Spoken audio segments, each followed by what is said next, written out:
उत्पत्ति अध्याय 9। फिर परमेश्वर ने नूह और उसके पुत्रों को आशीष दी और उनसे कहा कि फूलो फलो और बढ़ो और पृथ्वी में भर जाओ, और तुम्हारा डर और भय पृथ्वी के सब पशुओं और आकाश के सब पक्षियों और भूमि पर के सब रेंगने वाले जंतुओं और समुद्र की सब मछलियों पर बना रहेगा। वे सब तुम्हारे वश में कर दिए जाते हैं। सब चलने वाले जंतु तुम्हारा आहार होंगे। जैसा तुमको हरे हरे छोटे पेड़ दिए थे, वैसा ही अब सब कुछ देता हूँ। पर मांस को प्राण समेत अर्थात लोहू समेत तुम न खाना, और निश्चय मैं तुम्हारा लोहू अर्थात प्राण का पलटा लूंगा। सब पशुओं और मनुष्यों दोनों से मैं उसे लूंगा। मनुष्य के प्राण का पलटा मैं एक एक के भाई बंधु से लूंगा। जो कोई मनुष्य का लोहू बहाएगा, उसका लोहू मनुष्य ही से बहाया जाएगा, क्योंकि परमेश्वर ने मनुष्य को अपने ही स्वरूप के अनुसार बनाया है। और तुम तो फूलो फलो और बढ़ो और पृथ्वी में बहुत बच्चे जन्मा के उसमें भर जाओ। फिर परमेश्वर ने नूह और उसके पुत्रों से कहा, सुनो, मैं तुम्हारे साथ और तुम्हारे पश्चात जो तुम्हारा वंश होगा उसके साथ भी वाचा बांधता हूँ, और सब जीवित प्राणियों से भी जो तुम्हारे संग है, क्या पक्षी, क्या घरेलू पशु, क्या पृथ्वी के सब बनैले पशु, पृथ्वी के जितने जीव जंतु जहाज से निकले हैं, सबके साथ भी मेरी यह वाचा बंधती है। और मैं तुम्हारे साथ अपनी इस वाचा को पूरा करूंगा कि सब प्राणी फिर जल प्रलय से नाश न होंगे, और पृथ्वी के नाश करने के लिए फिर जल प्रलय न होगा।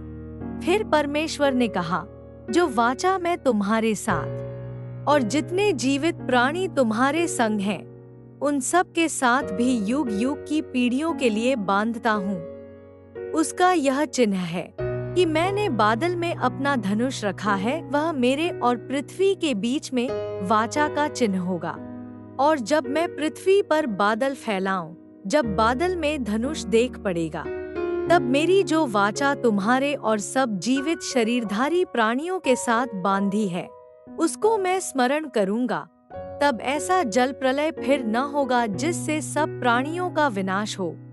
बादल में जो धनुष होगा, मैं उसे देख के यह सदा की वाचा स्मरण करूंगा जो परमेश्वर के और पृथ्वी पर के सब जीवित शरीरधारी प्राणियों के बीच बंधी है। फिर परमेश्वर ने नूह से कहा, जो वाचा मैंने पृथ्वी भर के सब प्राणियों के साथ बांधी है, उसका चिन्ह यही है। नूह के जो पुत्र जहाज में से निकले, वे शेम, हाम और येपेत थे, और हाम तो कनान का पिता हुआ। नूह के 3 पुत्र ये ही हैं, और इनका वंश सारी पृथ्वी पर फैल गया। और नूह किसानी करने लगा, और उसने दाख की बारी लगाई, और वह दाख मधु पीकर मतवाला हुआ, और अपने तंबू के भीतर नंगा हो गया। तब कनान के पिता हाम ने अपने पिता को नंगा देखा, और बाहर आकर अपने दोनों भाइयों को बतला दिया।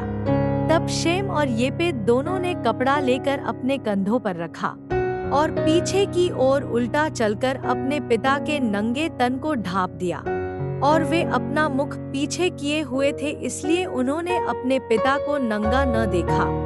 जब नूह का नशा उतर गया, तब उसने जान लिया कि उसके छोटे पुत्र ने उससे क्या किया है।